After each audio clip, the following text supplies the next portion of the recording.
So, if you've been watching or you have watched and binge watched all the videos I've made, you'll know that my platform in running this campaign is specifically for a more direct democracy in our country.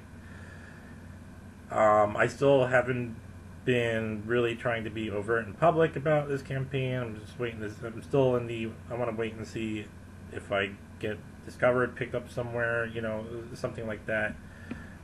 Just to kind of see. I mean, it's still early in the election cycle. But one thing I do. So, the one thing that's required of all of us in a more direct democracy is to have discussions with each other. I mean, that is the whole point of democracy, or not the whole point, but that is what makes democracy successful, is people having discussions with each other, listening to each other, and arguing all different points. And when all the points are laid out on the table, everything's laid out on the table, then making a decision together and saying, okay, this is what we think we want to do. This we think is what is best. This is what we want to try and see what happens. However you feel you pick your choices. That's how you're going to do it. So I talk to people. I still go out and talk to people. And I'm not telling them that I'm running a campaign, but when I talk to people, I like to argue for and against any point, any position, because for me, I'm not interested in dogma. I'm not interested in ideologies. I'm not interested in the feels. If somebody tells me they believe something or they feel something, that's it. I stop talking about it because I'm not going to argue beliefs. What I will argue is factual, tangible results and the cause and effect analysis. Okay. So one thing that came up was, of course, Venezuela. I talked to a person who said they have family in Venezuela, and he expressed concern about what's going on, and the Maduro government said that his family member was saying it was hard because of the Maduro government. At the same, and yeah, if it's hard because of Maduro, I can understand that. But if it is, that's really the people of Venezuela's problem. It's not our problem. Now, how much we want to play good neighbor, is something we could talk about. And again, I've talked about before, is that we need to have a discussion about what level of interference, espionage we really want to have in other countries. But to focus so much on Venezuela, I mean, let's all face it, it's all bullshit media hype anyways when people want to focus on Venezuela when you have, what's going on in Yemen and, the Palestinians and the Rohingyans, or I can't remember there's so much fucking bullshit going on in the world that's worse, right? And nobody wants to talk about it. And Venezuela and the media is being used as a distraction from all the worst shit that's going on. Like Macron having the police shoot people's eyes out.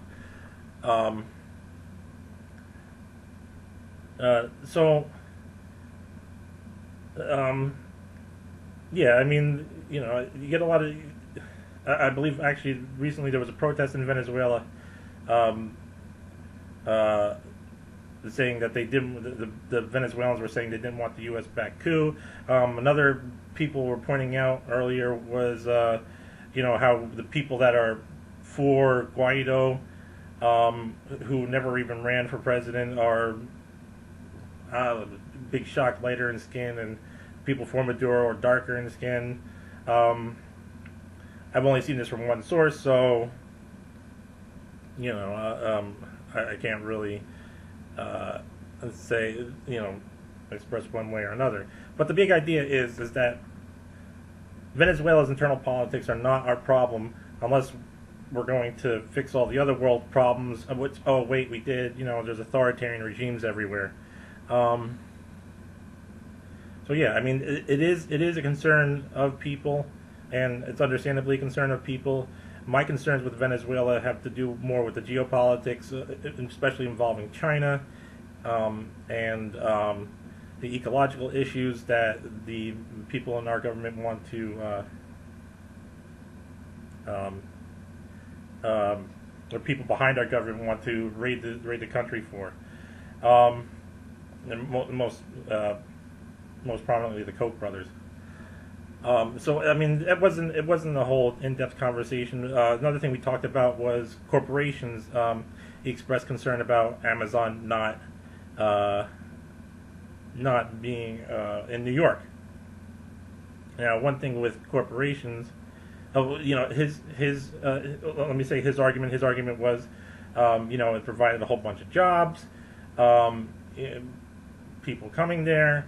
And my counterpoint is, look at what happens when every other corporation comes to a area and all the local businesses that are competing go under. The corporations, especially because the corporations get tax breaks, so there's not fair competition.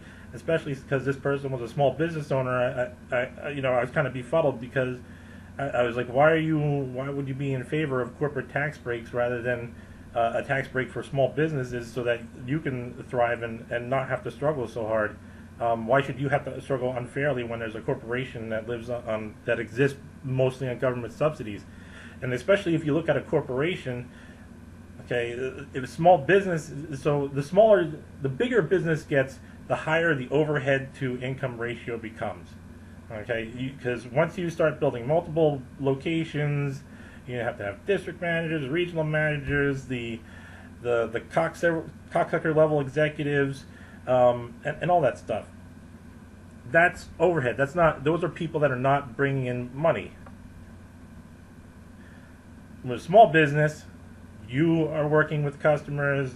Pretty much everyone in there is working with or for customers in some way. Typically, that's all bringing in money. So the overhead to income ratio of your business is better if a smaller business. And let's face it, smaller businesses are better for the economy overall. So just like a chain is only strong as its weakest link, an economy is only as strong as its tightest choke point in any one resource. Whether that resource be money, currency, raw materials, commodities, whatever. The tighter choke point you put on any of those resources, the weaker the economy becomes, and the more easily it crumbles.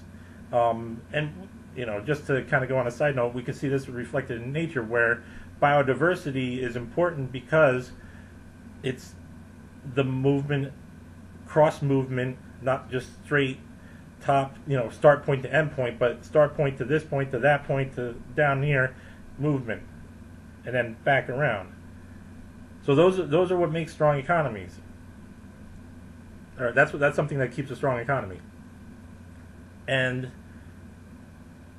that gets expressed mostly through buying power of the average person, something the average person does not have a whole lot about, which is why our economy is in the shitter right now, getting worse, even though the news people are saying, oh, recovery, but of course they're talking recovery for all the rich motherfuckers that screwed the world over, because, it's so sad that they didn't get to take all of the money away from the people. It's so heartbreaking for them. They just needed to recover somehow by effectively taking more money from people. So that's that conversation. Another conversation I had was about Medicare for all. And I know I've said that I'm more in favor, personally I'm more in favor, and keep in mind, I've said it before, but I want to reiterate that I'm for direct democracy. So the things I say, my personal viewpoints, are just my personal viewpoints. They're not my viewpoints as a candidate. They're my viewpoints as a citizen. I don't have viewpoints as a candidate. If I had a viewpoint as a candidate saying I'm going to do this, then that would be completely against the whole platform that I'm running on.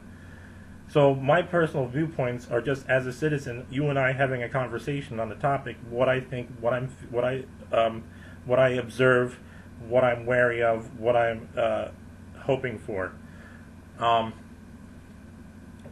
So I've said before that I would like to see a purely social, well, not a purely, but a mostly socialized healthcare system.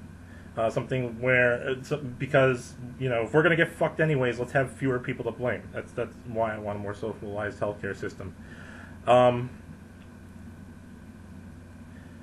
So a good point that was brought up was that it's good to like everybody wants everybody to have healthcare, have healthcare, right? To just be able to go to a doctor and get whatever's wrong with them fixed.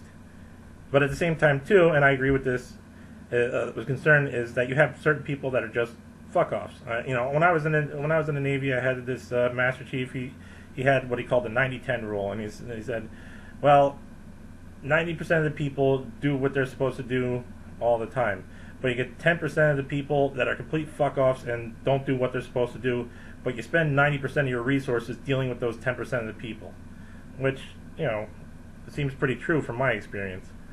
So yeah, I mean, what they were saying is that if people aren't like going for regular checkups or doing what they should be doing to keep their health, to keep in good health, and again, we don't have to fucking go overboard and be like fucking nutrition Nazis and that kind of shit.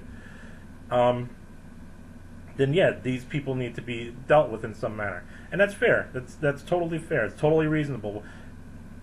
There should be a proper way to deal with people that are prominently a drain on the system without affecting the entire group of people. In other words, don't let a couple people piss in the well and ruin it for everybody. And then the other thing too. When we talked about having coverage through insurance, and if somebody brought up that they think pre-existing conditions should be covered by insurance, well, again, I like to argue both points. My counter argument to that is, well, it's not insurance if they're covering pre-existing conditions. It is to a small extent, but really what you're doing is you're looking for somebody to foot the bill for you for whatever medical expenses. If you look at it in the scope of purely insurance, like if you're sick and you need to go to a doctor, but you can't pay it, and you get insurance so that you can pay it, then technically it's not insurance, okay? Or it's not real insurance. It's not what insurance is supposed to be. So there are all these things that need to be hashed out, and I'm glad that I talked to people and get their takes on things. And again, this is what you and I need to do with each other. And people who just want to scream and accuse people and try to get one over on people, we need to take their power away from them.